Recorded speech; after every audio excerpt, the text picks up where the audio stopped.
Content warning.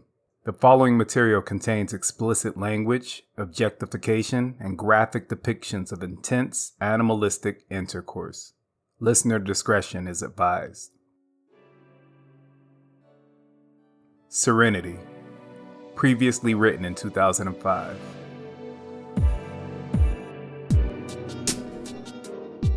Joe walked in just in time to see Daryl embracing a thick African queen. Thick had to be spelled Thique because she was no ordinary woman.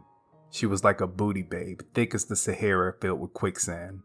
She must have bathed with a cloud infused with fresh mountain air. It was like a papaverine and codeine mix, without the harmful side effects of opium. In a whiff, Joe forgot all about life's burdens. Who in the left bottom regions of hell was that, bro? Joe asked, coming down from his high. That, my dear boy, was Lady Serenity. Who? Joe said as he looked around the photography studio. The place was in shambles, like organized chaos. Camera equipment was packed, posters had been torn from the walls, magazines were scattered on the floor, and more important items were piled into open brown boxes. He then asked the more pressing question, "Wait, what's going on? You dipping out and leaving this old job behind?" My boy, it's a long story. Go through those magazines, grab all the vibes while I tell it. There comes a time in every man's life when a woman enters his field of vision. Not just any woman, mind you, one that makes you set aside sinful insecurities and fills your gaze with a holy confidence. This lady holds your sight, capturing your full attention until, like the snap of a hypnotist's finger, the moment is gone. You're left with an image etched permanently into your memory.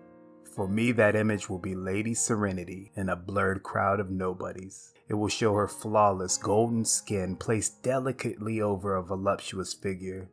It will show huge almond eyes, thick eyelashes, and plump, pouting lips. It will show long, curly hair that rises from her head, waterfalls against her face, and pours alongside her shoulders before splashing against her wonderful breasts.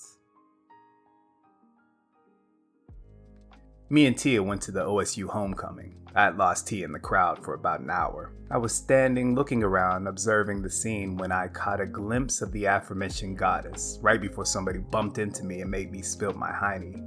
When I looked up, she was gone. I searched and searched. I went through the crowd looking for her. I ran upstairs to the balcony that overlooks the entire dance floor. I went outside, inside. I checked by the bar, everywhere, but I couldn't find her again.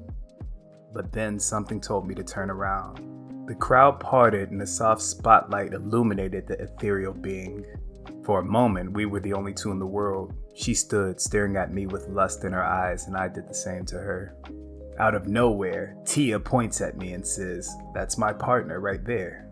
That's when I noticed the beautiful lady had a friend, a tall, bleach, blonde model type. The white girl said, "My name is, something, I forget." But then the lady of the heavens, the gorgeous creature you just saw, says, "My name is Lady Serenity." And I lie to you not, Joe. I heard her whisper as if her lips were firmly pressed to my ear. It took me a while to register what Tia said next. Apparently we had plans that I unknowingly was involved in. So later we head over to their place. We're drinking, snapping pictures, playing truth or dare photography, a game that I'm pretty sure Tia made up on the spot. You know, I dare you to pose with your lips puckered like this. I dare you to take your shirt off. I dare you to take off your pants. Actually, come to think of it, there was no truth involved. There were only dares. So as the drinks progressed from light beer to 151, the images too progressed from a PG to an R rating. Before you know it, Serenity and I are in the nude, in the shower, like a softcore porn, and our director Tia is consumed by the role. After a few photos that I really should find and delete, Tia's memory card was full. So she leaves us alone for longer than expected, I'm sure, to go and play in the snow. Now, Joe, I was inebriated, as was she, and we were butt naked in a shower. I don't know if she leaned back or I pushed forward, but the next thing I know, the scene moved from soft to hardcore. "Get it?" Joe said. "But," Daryl said apprehensively, I thought I heard Tia before I was securely in place, so I pulled out. What? Joe said, disappointed. Fuck that shit, bro. I'd have just banged that shit out. I don't care who saw us. Yeah, I was about to, but I lacked a certain prophylactic. And? Joe said, knowing there must have been something more. And I pulled out so I could finish, okay? Joe started cracking up. You busted, dog? You ain't even get all the way in and you busted? Please, you saw her. And I hadn't been intimate with anybody in fuck you, dog, okay? Joe continued laughing. Anyway, after that, we fell asleep in a cuddle puddle on the bed, and we woke up in the morning. They cooked breakfast for us, and we went our separate ways. Daryl sighed. So that is the story of how I met Lady Motherfucking Serenity. Well, that shit's all good and dandy, bro, but that still doesn't explain why you're clearing your shit out. Oh, yes. So, Lady Serenity left to go to Oregon and we lost touch. That was like a year ago. And then like a month and a half ago, I'd say, on a Friday, I think it was, I'm here at the studio when I witness a true vision getting out of her car. I couldn't see her face, but her figure was enough to lay bets on. Bottom was curved like the roller coasters at Kennywood, or you're from Ohio, so like the roller coasters at Cedar Point. Memories like soft, hypnotic orbs, and a hip-to-waist ratio that deserved its own term, like golden, pi, or ROA. Anyway, she opened the door close enough to where I could see her face, and guess who it was? Lady Motherfucking Serenity. No.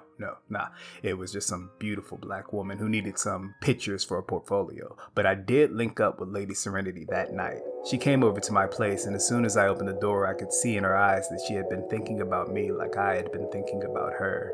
I now understand those movies and TV shows where two people look at each other and just start going at it without saying a word, because that's exactly what happened.